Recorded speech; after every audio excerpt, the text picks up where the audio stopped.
Lunedì 4 novembre, San Carlo Borromeo. È il 308° giorno dall'inizio dell'anno, ne mancano 57 al termine. Il sole sorge alle 6:53, tramonta alle 16:55. La luna sorge alle 13:47, tramonta alle 23:14.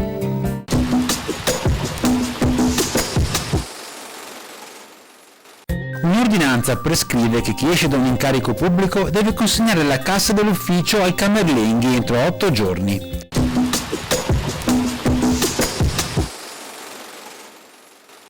Le previsioni per domani: tempo nuovamente instabile con cielo in prevalenza nuvoloso, anche se saranno possibili parziali schiarite, fasi di precipitazioni sparse soprattutto sulle zone centro-settentrionali, più rade altrove, nevi in abbassamento da 2000-2200 metri a 1600-1900 metri, verso sera temperature in aumento salvo le massime in calo sui rilievi.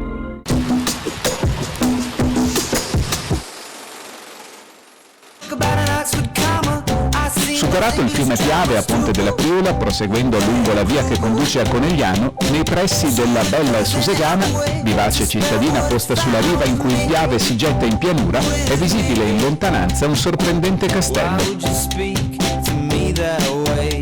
È il famoso castello di San Salvatore.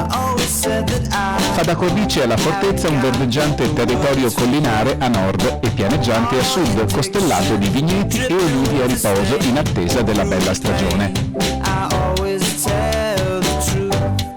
È sufficiente allontanarsi un poco dalla via principale per ritrovarsi immersi nel paesaggio di campi coltivati. E per quanto l'incantevole visione di questo castello in lontananza richiami con forza l'attenzione del turista e del visitatore curioso, procedendo verso la parte nord della Bella Susegana, anche una piccola ma deliziosa chiesetta dall'aspetto antico incuriosisce e richiama a sé un po' di interesse.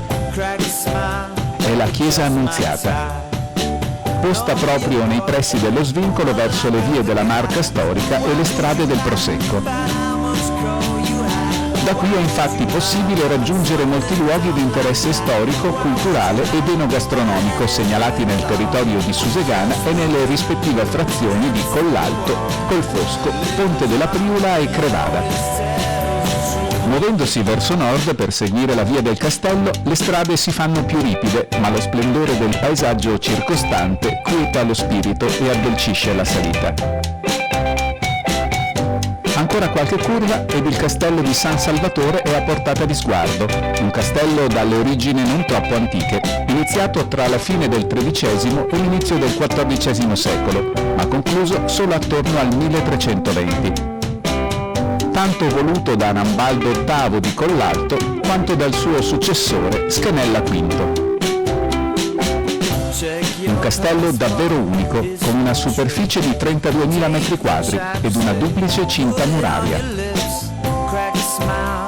Eppure, nonostante la monumentalità di questa sbalorditiva costruzione, la vista è catturata soprattutto dallo scenario. Un paesaggio disseminato di ulivi, case coloniche, ma soprattutto vigno. Infatti, nella zona di Susegana e delle sue frazioni, numerose cantine ed aziende vinicole offrono accoglienza e ristoro al visitatore, amante dei prodotti tipici e locali del territorio trevigiano.